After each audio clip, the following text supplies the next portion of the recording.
आप सबका मैं क्रांतिकारी इस्तकबाल करता हूं, आपको जय भीम और लाल सलाम कहता हूं। दोस्तों, मैं यहां बैठा हुआ था तो सोच रहा था, कहने को बहुत कुछ है, बताने को कुछ भी नहीं है। कहने को बहुत कुछ इस तरह से है कि हमारे शिक्षकों ने जो है पारी संभाल ली है। तो एक बात तो सुचिता ने कह दी कि ये अपना आंदोलन तो बता रहे हैं, अपने खिलाफ होने वाला आंदोलन नहीं बता रहे हैं। लेकिन खासियत यही है जेएनयू की, इसीलिए हम आपके बीच आए हैं। आपको कुछ बताने नहीं आए हैं, आप हमसे ज्यादा समझदार हैं। और हमको भी आपकी उम्र में लगती थी कि हमको दुनिया की सबसे ज्यादा समझ है, और आपको भी लगनी चाहिए कि हम ज्यादा समझते हैं। हम बस इस सॉलिडेरिटी मीटिंग में इसलिए आए हैं कि हमारे लिए कोई करके गया और आप अपनी आने वाली पीढ़ी के लिए कर रहे हैं। जेएनयू एक सिलसिला है। अगर हम समझते हैं कि जेएनयू एक विश्वविद्यालय है तो शायद हम जेएनयू को नहीं समझ पा रहे हैं। जेएनयू एक स्पिरिट है। जेएनयू नाउमीदी के इस दौर में एक उम्मीद है, इसलिए हम आपके बीच में आए। और इसमें कोई दो राय नहीं है कि आप जीत जाएंगे। ये जो चारों ऑफिस बेरर हैं हमारे कॉमरेड, आप जीतेंगे। आप नहीं जीतेंगे, फिर जेएनयू जीतेगा। बस मैं आपसे 2-3 बात कहूंगा। पहला तो ये कि अभी कॉमरेड रोहित ने रजत दत्ता को याद किया। हम लोग यूनिवर्सिटी हड़ताल किए थे और ये जो जेएनयू एडमिन के सामने टी पॉइंट है, वहां पे हमने उनकी गाड़ी रोक दी। सर दोपहरी में जो है जा रहे थे, मस्ट भी डायबिटीज पेशेंट रहे होंगे। बहुत तेज उनको गुस्सा आया। बोले तुम लोग यूनिवर्सिटी क्यों बंद किए हो? बोले कि अपने अधिकार के लिए बंद किए हैं, पूरे एटीट्यूड में। बोले कि क्या क्या नाम है? बोले शौक से लिख लीजिए। वो सीधा वाइस चांसलर के पास गए, बाय नेम कंप्लेन कर दिया। सब जो है संगठन से 2-2 लोगों को फाइन हो गया। देखिए, समझदार वाइस चांसलर और मूर्ख वाइस चांसलर में क्या फर्क होता है, ये हम आपको बताते हैं। समझदार वाइस चांसलर जो है वो ये जानता है कि किसी भी स्थिति में भद हमारी पिटनी है, तो इज्जत बचा लेते हैं। उस वक्त के वाइस चांसलर बहुत समझदार थे। शिक्षक को समझाया, कंप्लेन किया, फाइन किया, और जब एडमिशन लेने के लिए दोबारा रजिस्ट्रेशन के लिए गए तो एडमिशन बोला कि फाइन दो। बोले फाइन तो नहीं देंगे, माफी मांग लेंगे। तो बताइए सावरकर और भगत सिंह में क्या फर्क रहेगा? इसीलिए हमने कहा कि जेएनयू एक सिलसिला का नाम है। तो जो है वाइस चांसलर कहा ठीक है, किसी को बताना मत, फाइन हम भर देते हैं। एक तो जो टीचर यहां साथ खड़े हैं, हमारी लड़ाई में हमेशा खड़े रहे, हम इनके खिलाफ भी लड़े हैं। दूसरा कि वही टीचर जिनके खिलाफ हम लड़ते हैं, जो हमको सिखाते हैं, वही सिखाते हैं कि लड़ो, सच के लिए लड़ो, न्याय के लिए लड़ो। और आजकल एक वर्ड बहुत मीडिया में चलता है ना, सनातन। क्या है सनातन? संघर्ष ही सनातन है। जब से यह सृष्टि बनी है, जब तक यह सृष्टि रहेगी, अगर कुछ सनातन है तो संघर्ष है। इसलिए संघर्ष करने से कभी मत घबराइएगा, चाहे उसका परिणाम कुछ भी हो। और जब हम जेल गए तो सबसे ज्यादा मुखर वॉइस के तौर पे अगर कोई लड़ रहा था तो रजत दत्ता लड़ रहे थे। यहां से हम उनको याद कर रहे हैं। इसीलिए हमने कहा कि जेएनयू एक सिलसिला है, और उस सिलसिले में हमको 2-3 बात समझनी है। ये कोई नई बात नहीं है। हम लोग यहाँ कुछ हजार लोग बातचीत कर रहे हैं, और ब्रह्मपुत्रा के सामने लाल बेंच पे बैठ करके 3-4 लोग कह रहेगा ये वामपंथियन सब जो है ना, इनको कोई काम नहीं है। भाई अब तो मैं कांग्रेस में हूं। तो ये ना हमेशा होता है, कुछ लोग लड़ते हैं, कुछ लोग उस लड़ाई का फल खाते हैं, और कुछ लोग फल खाने के बाद भी उसका मजाक उड़ाते रहते हैं। इसकी परवाह मत कीजिए, लड़ते रहिए। और कोई बाहर मुझे पूछता है, मेरी अंग्रेजी बहुत अच्छी है, बहुत शानदार है, इतनी अच्छी है कि मैं आज तक उसको बोलने का हिम्मत नहीं जुटा पाया। और जेएनयू से मेरा जो कहिए एक ना लव हेट रिलेशनशिप है, मोहब्बत भी इतनी भी है और गुस्सा भी कभी कभी बहुत आता है। हम बताते हैं 18 में पीएचडी करके हम पहली बार किसी पब्लिक इवेंट में आए, 8 साल के बाद पहली बार आए। और वो इसलिए आए हैं कि हमको लगा ये जेडीयू में आज तक हुआ ही नहीं। सरकार हमारे खिलाफ होती है, एडमिनिस्ट्रेशन का एक हिस्सा हमेशा स्टूडेंट मूवमेंट के साथ होता है, क्योंकि जेएनयू का एडमिनिस्ट्रेशन कोई बाहर से आकर के नहीं बनता है, जेएनयू के ही टीचर और जेएनयू के ही कर्मचारियों से बनता है। तो जब हम जेएनयू बोलते हैं तो ये सिर्फ विद्यार्थियों का नहीं, विद्यार्थियों का, कर्मचारियों का, शिक्षकों का, पेड़ों का, पौधों का, पहाड़ों का, लाइब्रेरी का, क्लासरूमों का जेएनयू है। और ये जो मानसिकता है ना आज जो हमारे ऊपर थोपी जा रही है कि देश अलग है, देशवासी अलग है, एडमिनिस्ट्रेशन अलग है, स्टूडेंट अलग है, ये जो मानसिकता है इसी को कहते हैं गुलाम मानसिकता। और हमको नागरिक से लगातार गुलाम बनाने की कोशिश की जा रही है। जब हम ऊपर से जाते रहते हैं कभी कभी तो जेएनयू में आज भी सबसे ऊंची कोई चीज दिखती है तो वो लाइब्रेरी दिखती है, और मन में एक सुकून रहता है कि चलिए आज भी जेएनयू का एडमिनिस्ट्रेटिव बिल्डिंग लाइब्रेरी से छोटा है। जिस दिन एडमिनिस्ट्रेटिव बिल्डिंग लाइब्रेरी से बड़ा हो जाएगा उस दिन जेएनयू नहीं रहेगा, इस बात को याद रखिएगा। और इसीलिए ये जो लाइब्रेरी का सवाल है और उस सवाल को लेकर के जो जेएनयू का रेस्ट्रिक्शन है, इसका एक लार्जर पॉलिटिकल और फिलोसॉफिकल कॉन्टेक्स्ट है। फिलोसॉफिकल कॉन्टेक्स्ट ये है कि आप पढ़ने से रोकना चाहते हैं। मैं जब आया जेएनयू तो सतलज में था, तो मुनिरका में कौन रहता है सब? अगर आपको पैसा हो जाए, ईमानदारी से बोलिए, अगर आपको पैसा हो, सर अजय सर आप बसंत यार रहते हैं ना, कौन रहता है मुनिरका में? मुनिरका में वो रहता है जो बसंत कुंज का किराया नहीं दे सकता है। ये इसमें क्या झूठ है? जबरदस्ती का हम कोई नॉस्टैल्जिया नहीं ओढ़ना चाहते हैं। जबरदस्ती का जो है ना, हमको गरीबी का कहानी मत सुना। हम गरीब थे, अब नहीं है। तो ना जबरदस्ती का गरीबी ओढ़ने का बात नहीं है, सच्चाई की बात है। तो क्या देश सिर्फ एक तरह के लोगों का होगा कि सब लोगों का होगा? क्या यूनिवर्सिटी सिर्फ एक तरह के लोगों की होगी या सब तरह के लोगों की होगी? यही सवाल है। और देश मतलब क्या?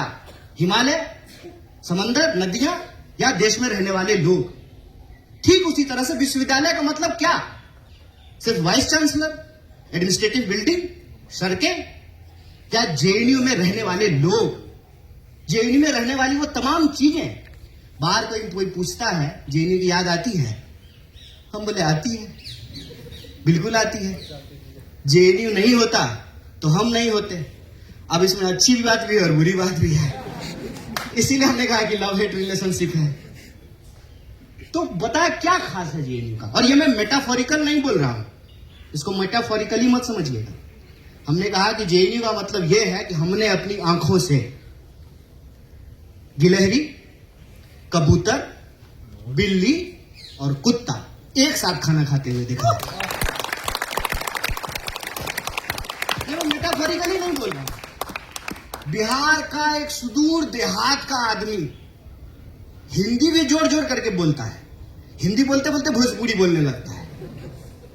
वो अंग्रेजी की पीएचडी स्कॉलर केरला की लड़की से शादी किया है। बताइए जेएनयू में ही संभव है? नहीं है।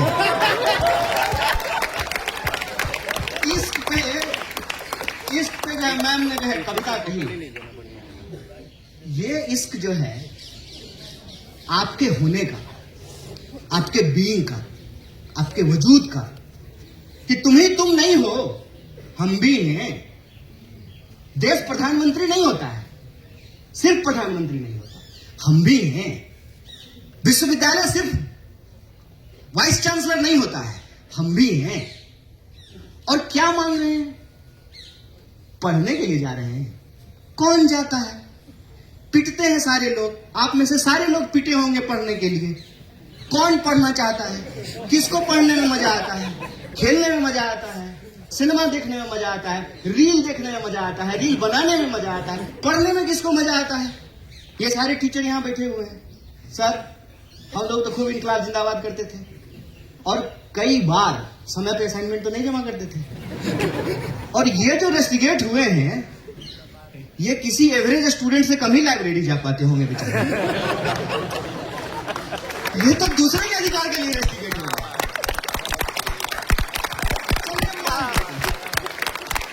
चलिए मान लेते हैं जगह कम है। अरे तो मई की दोपहरी में, जेठ की दोपहरी में ज्यादा से ज्यादा क्या करेगा? भात खा लिया है तो सो जाएगा लाइब्रेरी में, नाच बजाने लगेगा, बगल वाला उठा देगा, ए भाई आवाज कर रहे हैं, और क्या ले लेगा?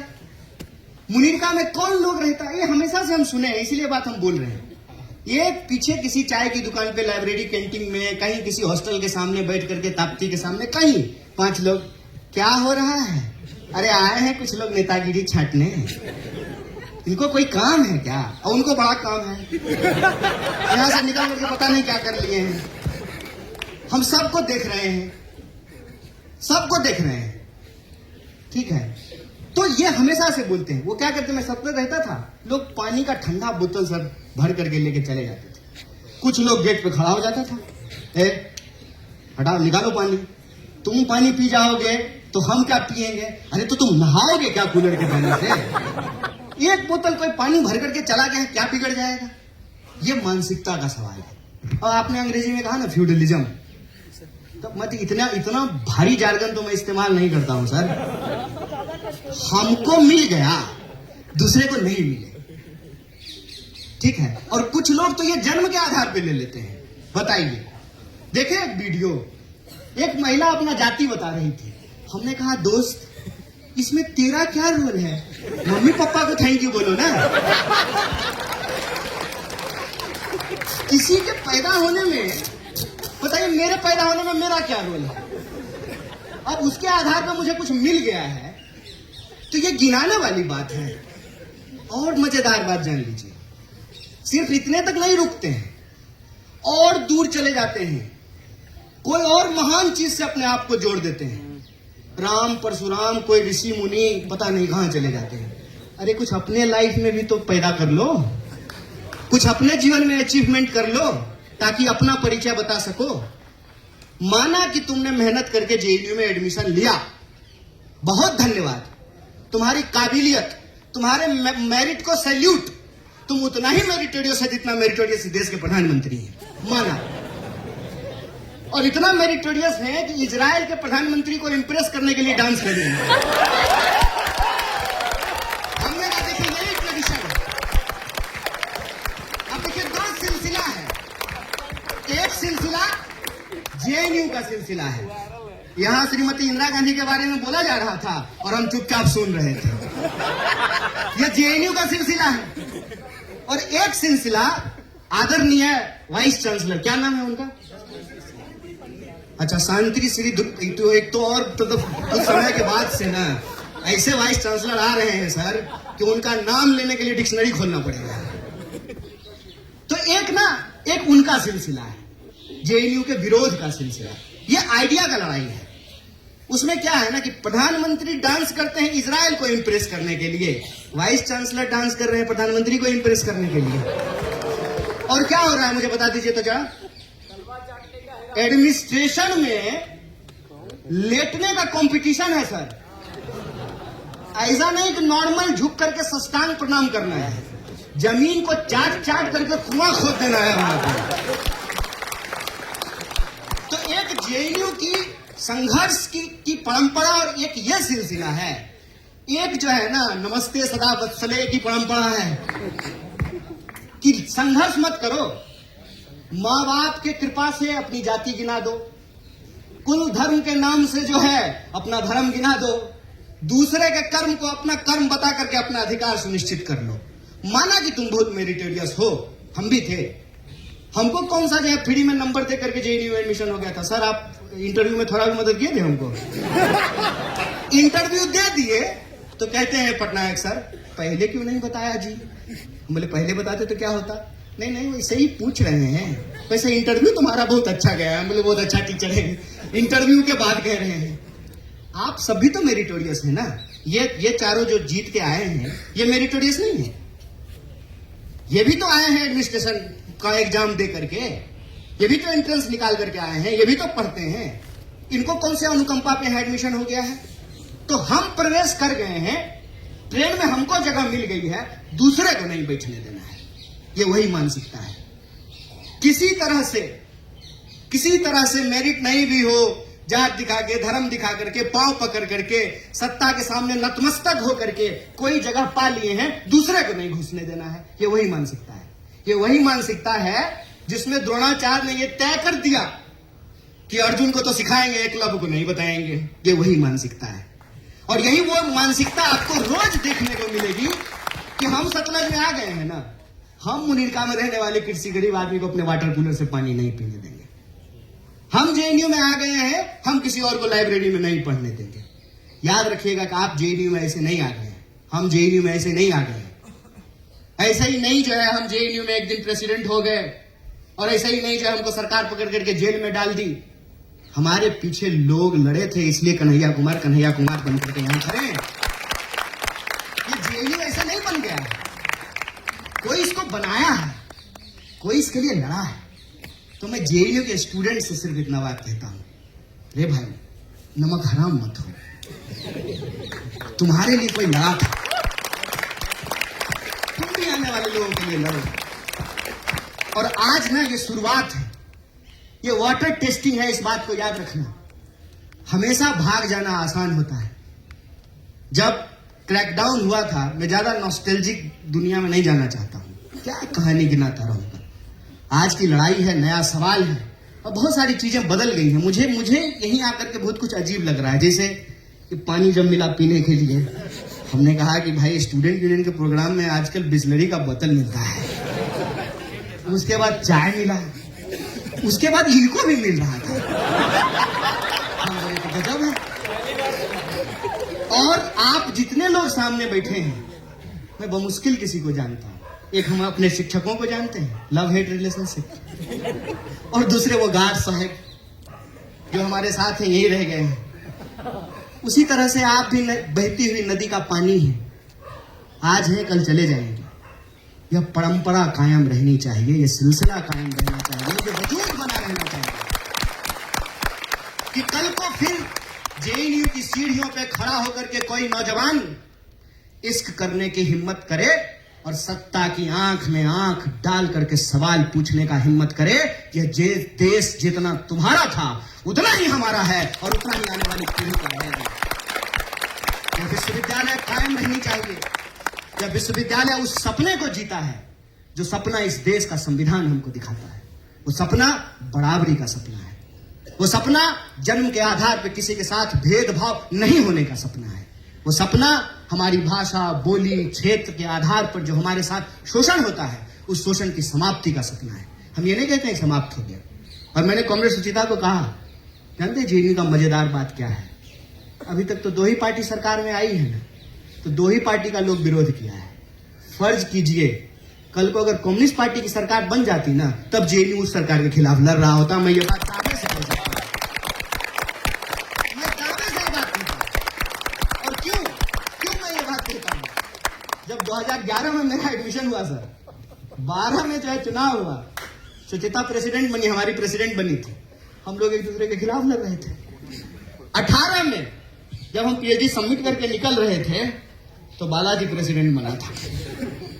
उसके बाद जो आपस में लड़ते थे, आपस में जो है एक साथ यूनियन बना लिए हैं। बताइए, आयशा और एसएफआई मिल करके चुनाव लड़ रहा है। जिन्होंने ये दाग नहीं देखा, उनको तो आइडिया ही नहीं है फिर कि फ्री थिंकर क्या हुआ करता था। और हमारा एक बहुत ही बेहतरीन जो है अध्यक्ष हुआ करता था। बड़ी मुश्किल से वो बेचारा आकर के यहाँ हिंदी बोलना सीखा। हम लोग तमिल नहीं सीखे, वो हिंदी सीख गया। वो अपने भाषण में बोला था एक बात जा करके, और मुझे आज तक वो बात याद है। बोला, इधर आकर के लोग बोलता है हम असली लाल है, हम गाना लाल है, ये स्टूडेंट यूनियन है कि एशियन पेंट की दुकान है।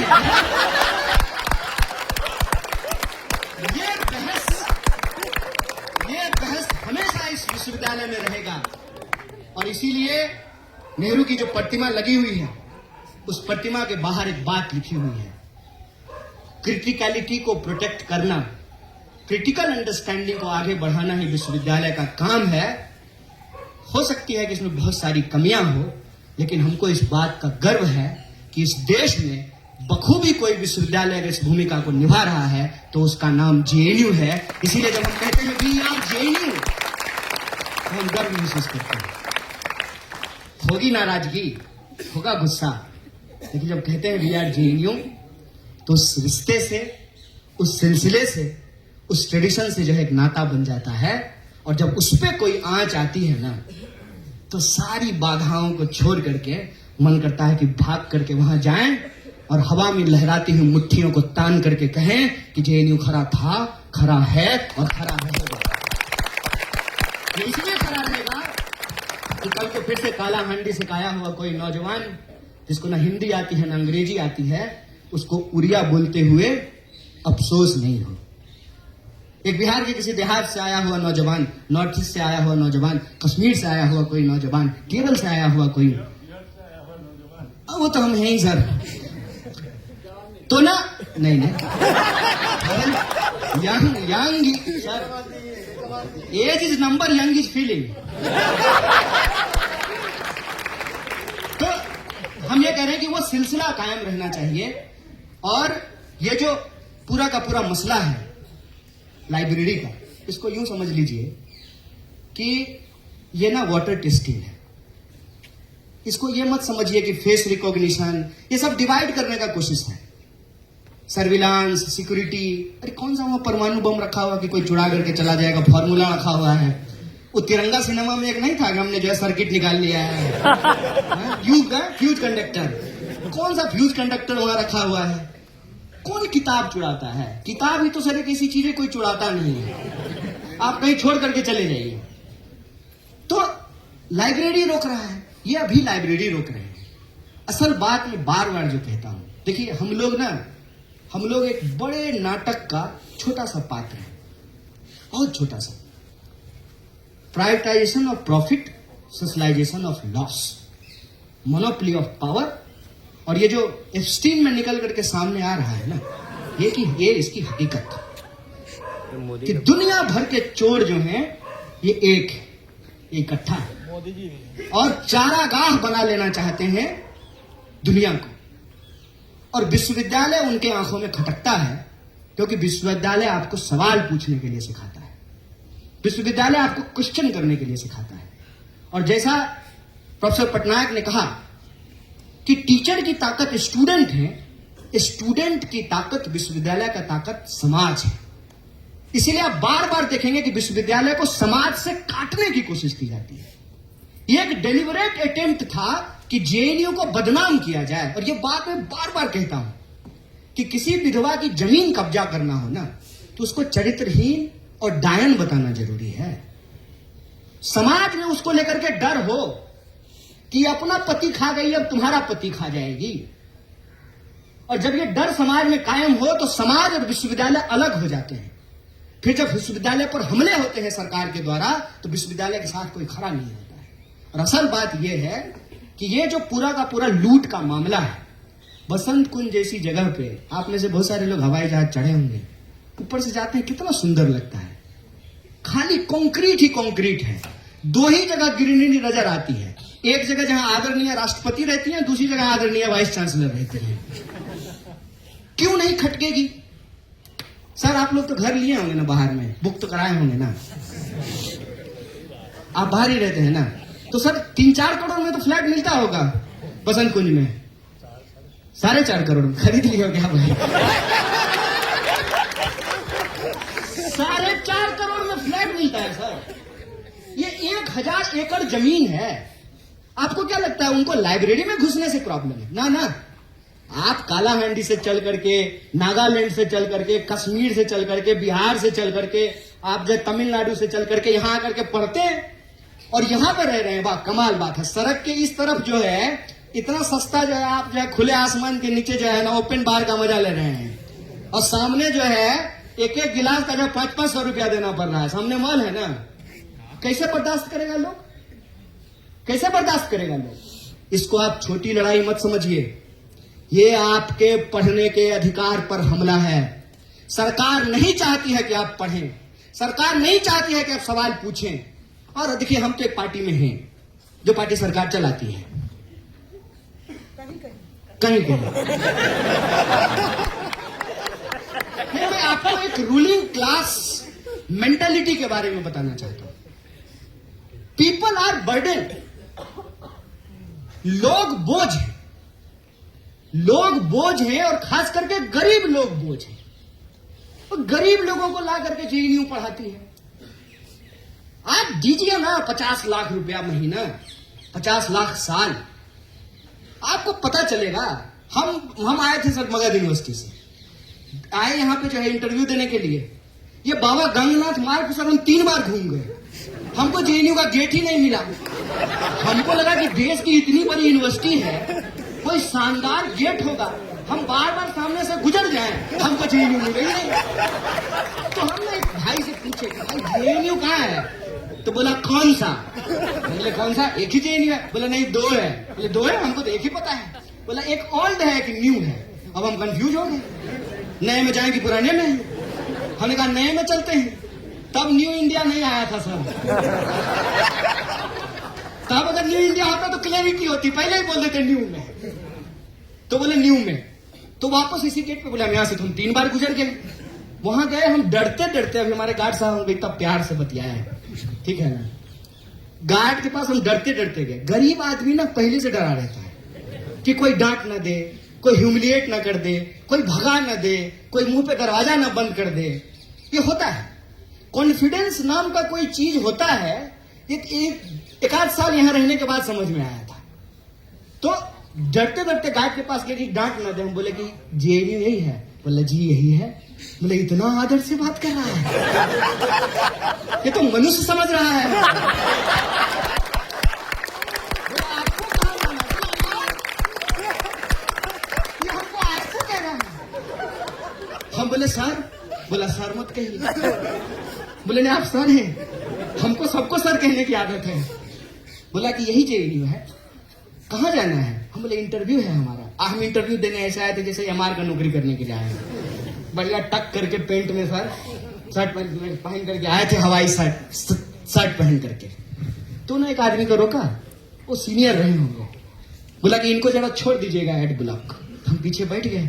हम उसको बोले कि किराया भी लीजिएगा क्या। बोले नहीं भाई किराया नहीं लेंगे, हम भी यहीं पढ़ते हैं। हो गया एडमिशन।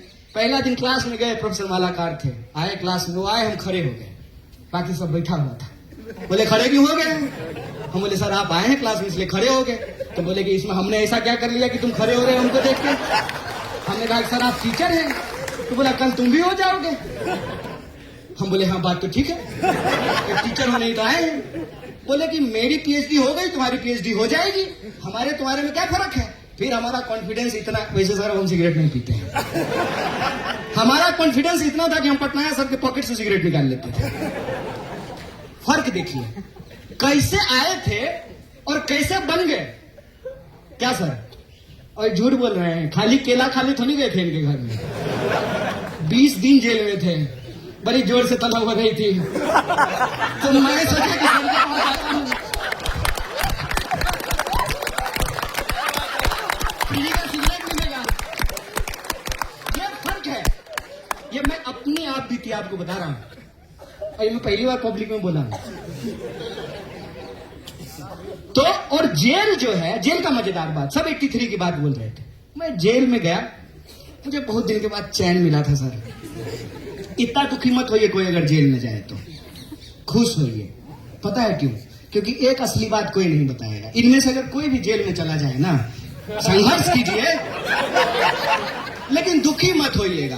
क्यों? क्योंकि जब आप सुबह 2 बजे अपने स्टूडेंट यूनियन के लीडर को, लीडर तो मत ही बोलिए, बेचारे वर्कर हैं, प्यून हैं वो आपके, फोन करके जब कहते हैं ना कि हाँ जी रिजर्वेशन काउंटर सुबह कितने बजे खोलेगा। अरे तुम रेलवे इंक्वायरी है। मतलब स्टूडेंट यूनियन का मतलब परमानेंट 24/7 पानी नहीं आ रहा है। स्टूडेंट यूनियन को फोन करो और नहीं अगर फोन उठाए आना अगली बार वोट मांगने के लिए। ये जो कॉन्फिडेंस है ना आपका, यही नागरिक होने का बोध है। मैं एक संगठन का प्रभारी हूं सर, जिसका कपड़ा का बैनर का आप बात कर रहे थे। आपके कपड़ा का बैनर सामने लगा हुआ है। समय बदलता है। स्टूडेंट यूनियन का टीचर जब चलता है ना लीडर, तो लगता है कि कोई एमपी जा रहा है। यहां स्टूडेंट यूनियन का लीडर गुजर जाए पता भी नहीं चले कि लीडर है। मैं ऐसे ही एक प्रोटेस्ट में गया था। एक दूसरी यूनिवर्सिटी का प्रेसिडेंट आया और बोला कि ये प्रेसिडेंट है, शक्ल कैसी लगती है उसकी। मैं सुन लिया उसको। मैं पलट करके बोला भाई संघर्ष करने के लिए लोग चुनते हैं, मॉडलिंग करने के लिए थोड़ी चुनते हैं। जो आपके नागरिक होने का बोध है ना, मैं सिर्फ जेएनयू के अपने विद्यार्थियों से बात करना चाहता हूं। मुझे कोई हक नहीं कि आपको कुछ बताऊं समझाऊं। बस मैं भी आपकी तरह का भी यहां विद्यार्थी था, आपका अनुभव साझा करना। ये जो संघर्ष करने का जिम्मेवारी आप देते हैं, हम लोग कहते थे अक्सर कि student union seat of power नहीं है, सीट ऑफ स्ट्रगल है। अगर आप यहां आए हैं तो संघर्ष कीजिए। और जो स्टूडेंट के दिमाग में क्लियर है, तभी तो रात को 2 बजे फोन करते हैं। तो गलती से अगर कोई जेल चला जाए, मैं बता रहा हूं ये बहुत खुश होंगे। पता है क्यों? सोएंगे, बहुत बढ़िया नींद है। कोई फोन नहीं करेगा। पानी नहीं आया है, सतलज में पानी नहीं है, ताप्ती का पानी खत्म हो गया है, रिजर्वेशन काउंटर नहीं खुल रहा है, लाइब्रेरी में कुछ हो गया। फुर्सत मिली, बढ़िया से शांति से जो है पीएचडी लिखेंगे। और आजकल रूमी बहुत मशहूर हो गए हैं। हम भी काफका और रूमी पढ़ेंगे जेल में बैठ करके। क्या जेल जब गए, 83 की बात कर रहे थे लोग, तो मैं सो करके उठा था। एक आदमी आया और कहता है, और कॉमरेड कैसे हो? हम बोले जेल में।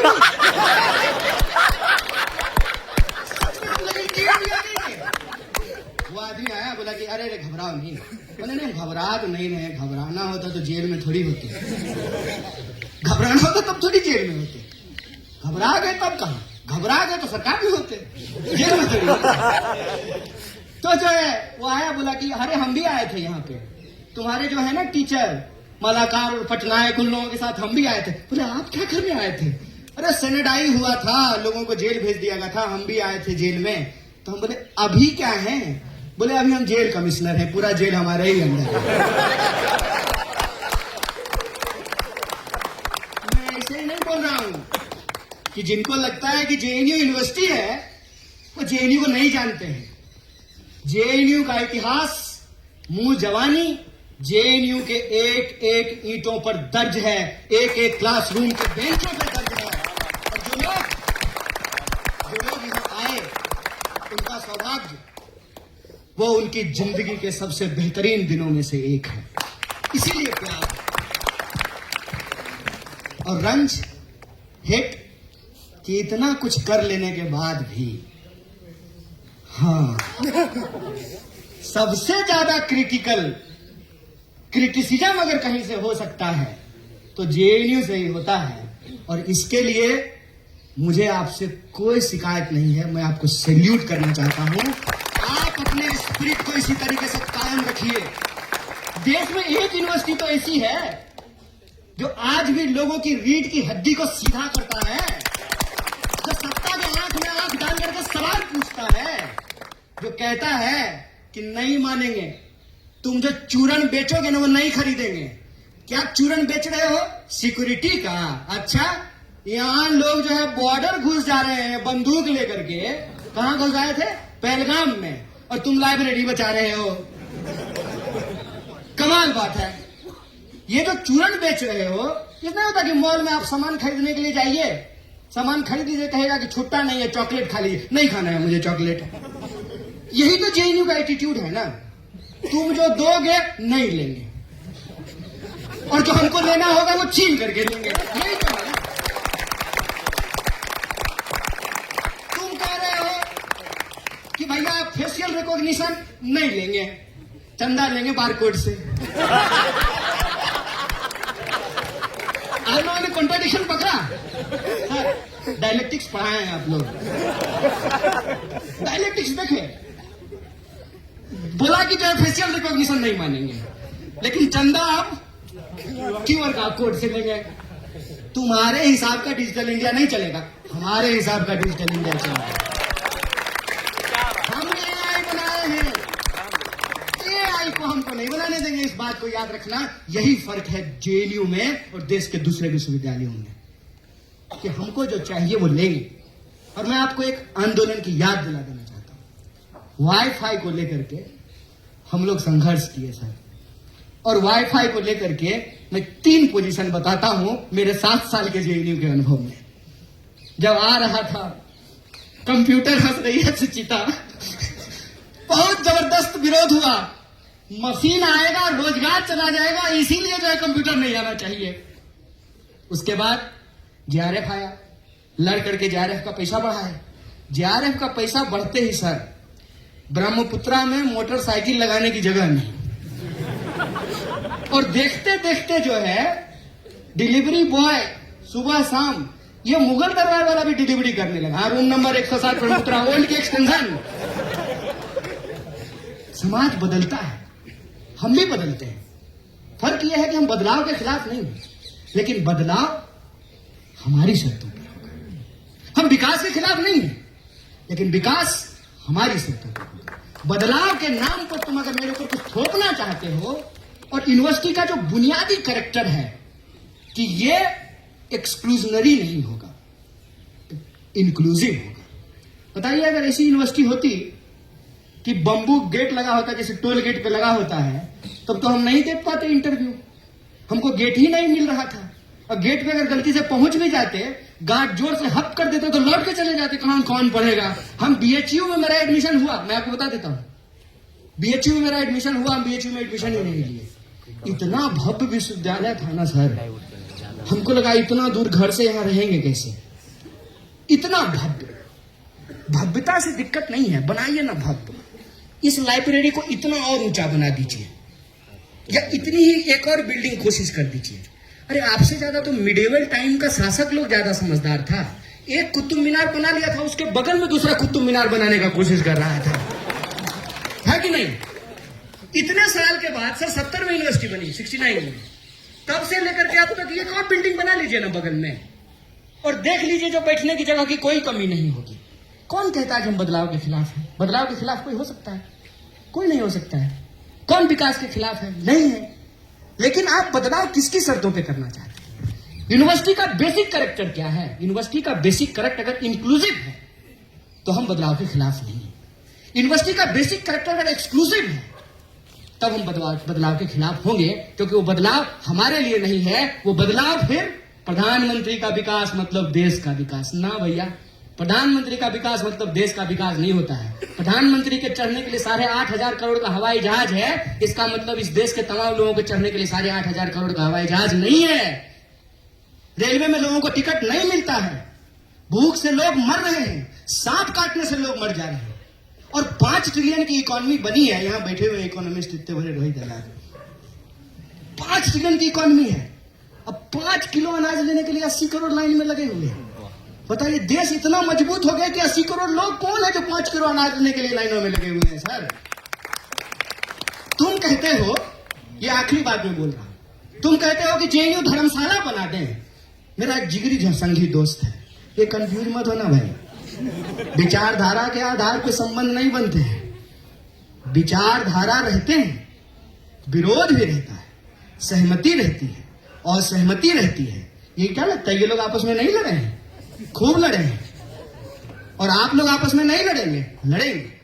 सह अस्तित्व में जीवन है। तो मेरा एक संगी दोस्त था, उससे मुझे बहस करने में बहुत मजा आता है। तो सतलज गेट पे जो है खा करके हम लोग स्पेशल डिनर के पास आ जाते थे, एकदम टहलते टहलते। बहुत समय था ना, उस समय इंस्टाग्राम था नहीं और रील बनाने आता नहीं था, और वाईफाई भी नहीं था सर्वस्तरी में। और वाईफाई को लेकर के जो है तो संघर्ष भी नहीं हुआ था, तब तो कंप्यूटर का विरोध हो रहा था। बाद में वाईफाई फ्री हो गया, सब लोग अपना लैपटॉप खरीद लिए, JRF मिल गया, बाइक खरीद लिए, आजकल अपने कमरों में रहते हैं। हेलो सर चैट पे ही होता है। सतलज से ब्रह्मपुत्रा जब गए तो चाय जाना है यादव जी की दुकान पे पीने के लिए, तो फेसबुक पे इनबॉक्स करता था, चाय पीने चलोगे? बोले इतने में तो खटखटा के कह दोगे ना बगल वाले कमरे में, ये चैट पे बोलने का क्या जरूरत है? आजकल पर्चा भी सर व्हाट्सएप पे लिखा जाता होगा, आई गेस प्रेसिडेंट बताएंगे क्या, है ना? बहुत अच्छी बात है। तो संगी मेरा जिगरी दोस्त है। संगी जिगरी दोस्त कहता था तुम लोग बहुत खराब लोग हो। हमने क्या? तुम लोग वामपंथी लोगों का यही प्रॉब्लम है। क्या प्रॉब्लम है? ये बाहर के लोग आकर के जो यहाँ पानी ले जा रहे हैं और तुम इनको बढ़ावा दे रहे हो। जेएनयू धर्मशाला है क्या? हम बोले 5 मिनट पहले तुम हमको विधर्मी कह रहे थे। 5 मिनट पहले तुम हमको विधर्मी कह रहे थे और 5 मिनट बाद तुम हमको कह रहे हो जेएनयू धर्मशाला है। दोनों में से एक बात बोलो ना। या तो धर्म मानते हैं, धार्मिक लोग जो है रहते हैं जेएनयू में, या धर्म विरोधी लोग रहते हैं। भाई ये जेएनयू में पढ़ने वाले, ये जेएनयू एसयू, ये लोगों के पढ़ने के अधिकारों के लिए लड़ रहा है और तुम लोग कहते हो जेएनयू एसयू अय्याशी करता है। दोनों में से कोई एक ही बात होगा ना। और एक बात यह है कि तुमको सबको नहीं देना है और जेएनयू को ना इसकी जितनी ताकत और जितनी कुवत है ना ये सबको देना चाहता है। इसीलिए जब हम कहते हैं वी आर जेएनयू, मतलब हम सबका जेएनयू है। और जब जेएनयू में कोई सवाल होता है, जेएनयू के ऊपर कोई हमला होता है, तो हम अपनी विचारधारा, अपनी पहचान, अपना संगठन, उन तमाम चीजों को छोड़ करके इकट्ठा हो जाते हैं। यही जेएनयू की ताकत है। और आज भी हम इस बात के लिए खड़े हैं कि जेएनयू को बचाना मतलब उस सपने को बचाना कि यह देश हम सबका है। देश का मतलब देश के 140 करोड़ लोग होते हैं और भारत माता का मतलब भारत में रहने वाले लोग होते हैं। विश्वविद्यालय का मतलब विश्वविद्यालय में रहने वाले लोग होते हैं, चाहे वो स्टूडेंट हो, कर्मचारी हो, टीचर हो, नदी हो, पहाड़ हो, पेड़ हो, क्लासरूम हो, उससे विश्वविद्यालय बनता है। ये हम सबको बचाने की लड़ाई है। इसमें आप पूरी ताकत से लड़िए, हम भी पूरी ताकत से कंधा मिलाकर आपके साथ खड़े रहेंगे। और इस बात को याद रखिएगा, मैं खास करके अपने चारों ऑफिस बेरर को कहना चाहता हूं और आप सबके बिहाफ पे कह देता हूं, फॉर्मर जेएनयू प्रेसिडेंट्स के बिहाफ पे कहता हूं, करंट जेएनयू एसयू को, ये सीट ऑफ स्ट्रगल है और आप 4 लोग नहीं हैं। जब क्रैकडाउन हुआ 2016 में, अफरा तफरी मच गई, हर गेट पे पुलिस खड़ी थी, तो एक हमारे टीचर यही पढ़ाते हैं SSS में, सिगरेट पी रहे थे। क्या हाल है? तो ठीक है सर, पिलाइए। क्या सोच रहे हैं? बोले सर समझ में नहीं आ रहा है, बड़ा माहौल खराब है। एक फोन काटते हैं दूसरा फोन आ जाता है।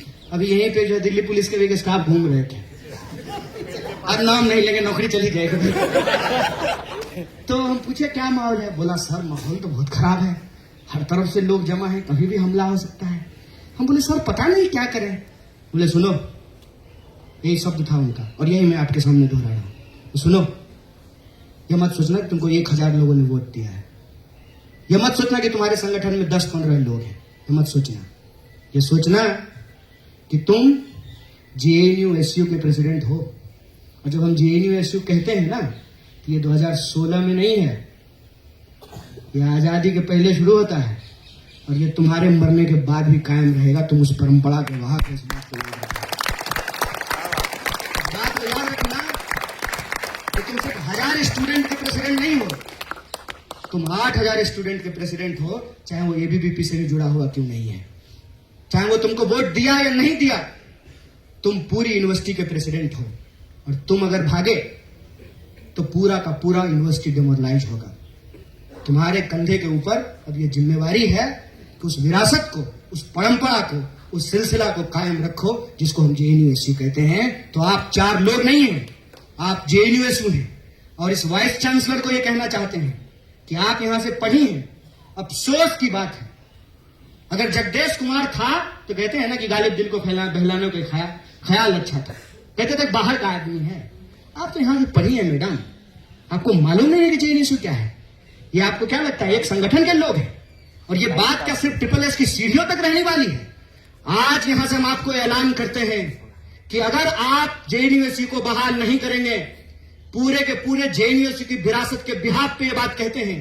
जो यूनिवर्सिटी आज यहां पढ़ रहे बच्चे के साथ बनता है और जो लोग पढ़ के जा चुके हैं उनके बिहाफ पे कहते हैं आपको मुंह की खानी पड़ेगी, आपको जेएनयू एसयू को बहाल करना पड़ेगा।